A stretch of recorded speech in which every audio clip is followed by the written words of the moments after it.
India Today's Shiv had the opportunity of test flying a Rafale jet back in February 2011. Here's an exclusive report sharing his experience, maybe the only one in the country.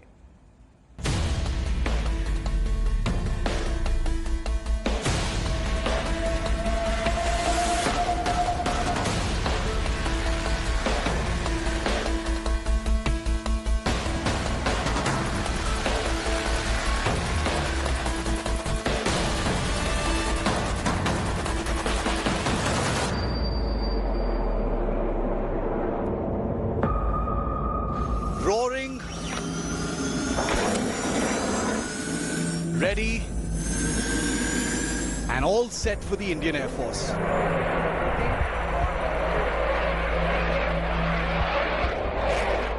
This week, the Rafale stretches its wings for the first time under the auspices of its new masters, pilots of the Indian Air Force.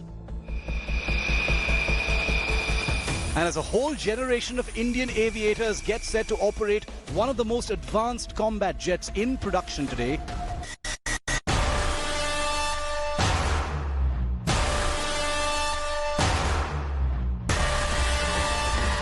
India today takes you where nobody else has managed to, directly into the Rafale's cockpit and into the air.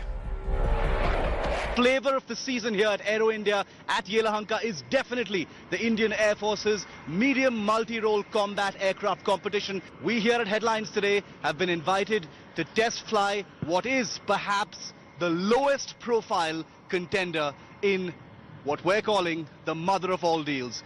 This is the Rafale. That's right, we aren't kidding, we're talking literally. Long before the current crop of Indian pilots who'll get to fly the Rafale, India Today's Shiv, that's me, became the first Indian civilian to do a sortie in the French combat jet. In 2011, not long before the Rafale was officially selected as India's next fighter following a grueling selection process, I was invited to strap in and experience the fourth generation French jet for myself. For the flight, I needed to get the full lowdown on the advanced jet. Flying me on this warm summer morning at the Yelahanka Air Base in Bengaluru was Sebastian Dupont de Dineshin, an experienced Dassault test pilot with hundreds of hours on the Rafale jet.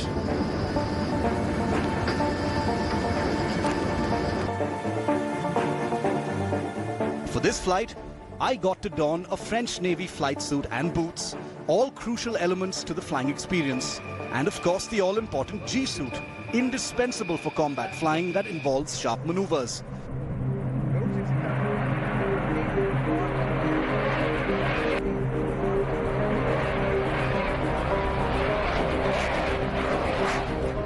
The Rafale is a beast of a jet, powered by twin-jet engines that make it one of the most agile aircraft in the air.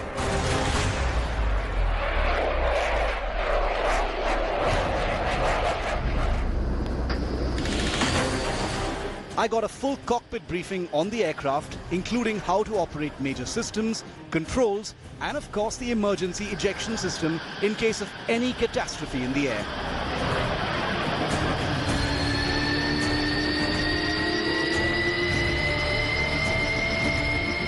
Engines on, and the growl of the Rafale on the tarmac drowns out pretty much all else.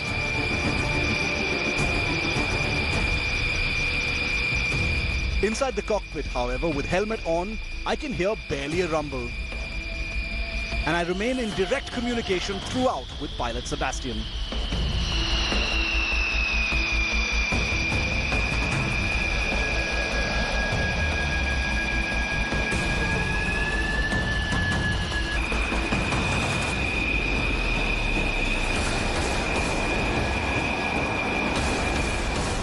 With full afterburners on, the Rafale roars off the tarmac and rockets into the sky at a steep angle, followed by a sharp turn to the right, demonstrating the aircraft's incredible agility.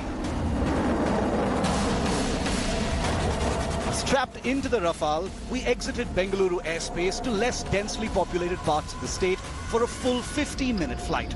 where I was given control of the jet at 16,000 feet for a full 15 minutes, allowing me to execute all manner of maneuvers, including full loops, barrel rolls, and steep dives, followed by high G level-out stunts.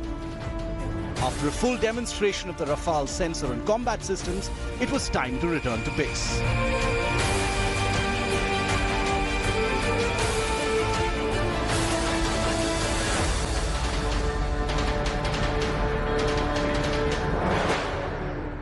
Every time I fly a fighter aircraft, the one thing that stays with me is just what an amazing species the fighter pilot really is. What I've had a chance to do today is basically get a very real first-hand taste of an aircraft that could well be the Indian Air Force's next warhorse, the Rafale.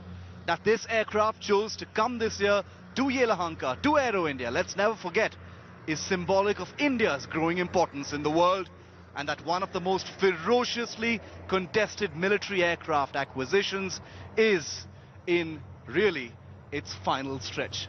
With camera person Shiv at the Yelahanka Air Force Base, Shiv Aroor. Hello everyone, this is Rahul Kamal here. Hope you enjoyed this video. For the latest news and analysis, like and subscribe the India Today YouTube channel, and don't forget to press the bell icon to stay updated.